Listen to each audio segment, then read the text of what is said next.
Good morning, Metalheads of the internet, and welcome to a new episode of the Metal Meltdown. Now, before we get started, I've got a couple announcements to make. First off, as some of you may already know, I recently had the opportunity to speak to Brody from the Juno Award-winning Canadian prog metal crew Protest the Hero. That interview is live right now on the Metal Meltdown. Definitely check it out if you haven't already. It's, in my opinion, one of the coolest interviews I've ever done on this channel. I am super proud of it. And secondly, I would just like to remind you that myself and Dark Moon Desires will be hosting a live St. Patrick's Day party and Super Smash Bros. Tournament right here on the Metal Meltdown on Wednesday, March 17th. We go live at 3 p.m. Pacific Standard Time, 6 p.m. Eastern Standard Time, so fucking be there. Alright, now that I'm done shilling my own crap, let's shill someone else's. Let's talk about this new album from God's Hate.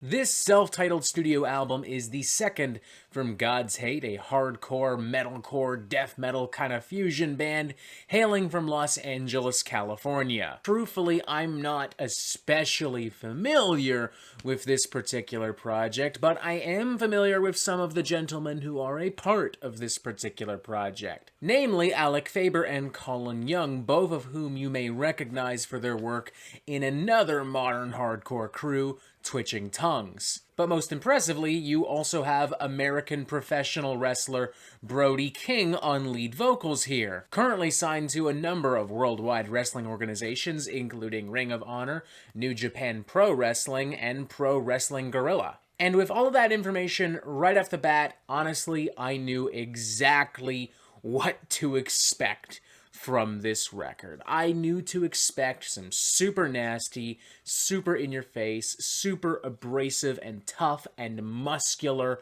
hardcore and metal. I knew to expect a lot of breakdowns, a lot of nasty slams, a lot of in-your-face vocals, a lot of big fucking hostile, violent attitude and energy. Basically the sonic equivalent to a bunch of guys just flexing their fucking muscles and telling the whole world how fucking badass they are. Which I'm fine with, honestly. In fact, I went into this genuinely even kind of excited. It's been a while since I just had some really stupid knuckle-dragging hardcore, you know? Like, don't get me wrong, I really like the state of modern hardcore and metalcore, but everything I've reviewed from these genres in the past couple of months has been so synthetic and overproduced. Cough, cough, architects, cough, cough. So I was already in the market for something a little bit more organic, shall we say. Something a little bit more gritty, something a little bit more human and down to earth. And initially, that's exactly what I got out of this self-titled LP. I got all the nasty riffs and all the nasty beatdowns I was expecting.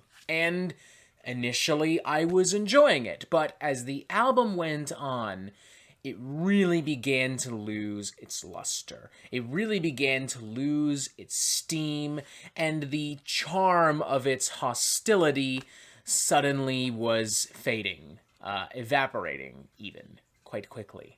It soon came to my attention that God Hate's entire shtick is essentially, we're fucking tough. And frankly, there's only so many times you can hear that on a record before it starts to make you kind of cringe a little bit. It got to the point where right around Eternity of Hate in the middle of this record, not only was I not pumping fucking iron with this record, I was kind of giggling at it as it ranted and raved about how fucking tough it is. I chose hate. I chose this lifestyle because I'm so fucking tough and dark and edgy. The music was also becoming really repetitive. It began to feel like I was listening to the same barrage of hardcore and death metal beatdowns over and over and over again.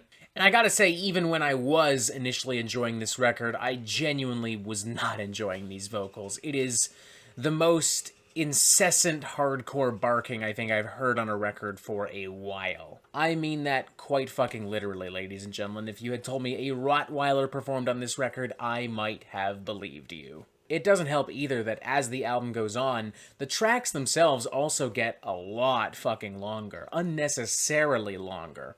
Warman in particular is such an aggravatingly monotonous number.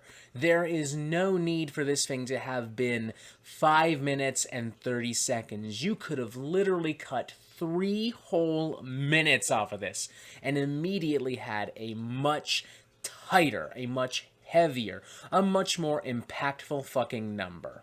And it's a genuine shame because honestly, up until this point, I was genuinely kind of vibing with this. I mean, I didn't think it was especially clever or progressive, to put it very simply, but at least it was fun. Like, even when it was maybe too edgy and maybe too corny, it was still fun. It was still genuinely entertaining and engaging. The track Be Harder has the kind of energy and enthusiasm that I would expect from like a really early Hatebreed or Lamb of God or any number of late 90s hardcore and metalcore.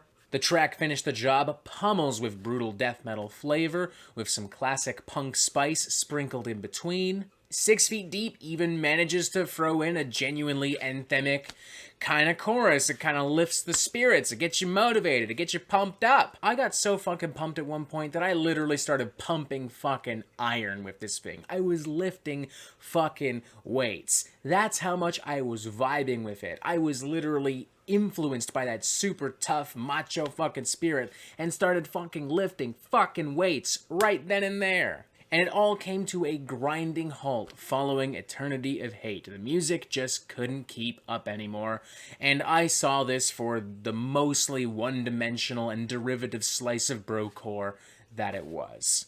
I'm unfortunately gonna give this a 2.5 out of 5. Unfortunately, its incredibly strong opening cannot prevent the tough guy macho stick from losing steam. It cannot prevent the record from inevitably being revealed to me as an ultimately derivative and repetitive, if occasionally fun, slice of straight-up hardcore and deathcore. Credit where it's due, the production on this is really great as well. The guitars have a nice metallic crunch to them. It's very sharp, very clean, and the drums just sound gigantic. That definitely helps in making this music feel as inherently sonically brutal as it is. But that's not enough to support the songcraft, which frankly needs a lot of work. I'm not asking God's Hate to go into especially progressive or avant-garde territory, but it might not be a bad idea to invest in something a little spicier. You could throw in some thrashier riffs, you could throw in some more classic punk spirit, maybe some more brutal death metal flavor.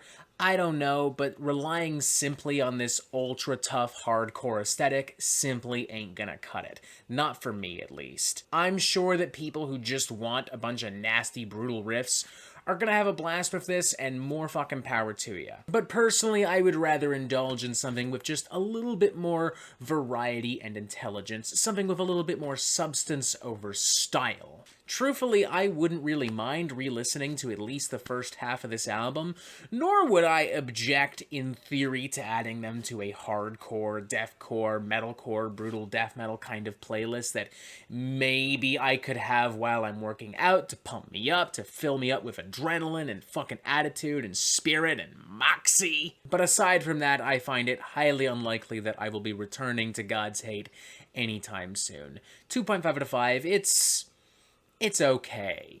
And that is it for the Metal Meltdown. I'm not an expert, nor do I claim to be. So what do you think? Do you like this record? Do you not like this record? And what do you want to hear from me next? And thank you for watching. Make sure you press this button right here, subscribe, so you get updates on the Metal Meltdown fucking immediately. And as always, you have yourself a fantastic fucking day.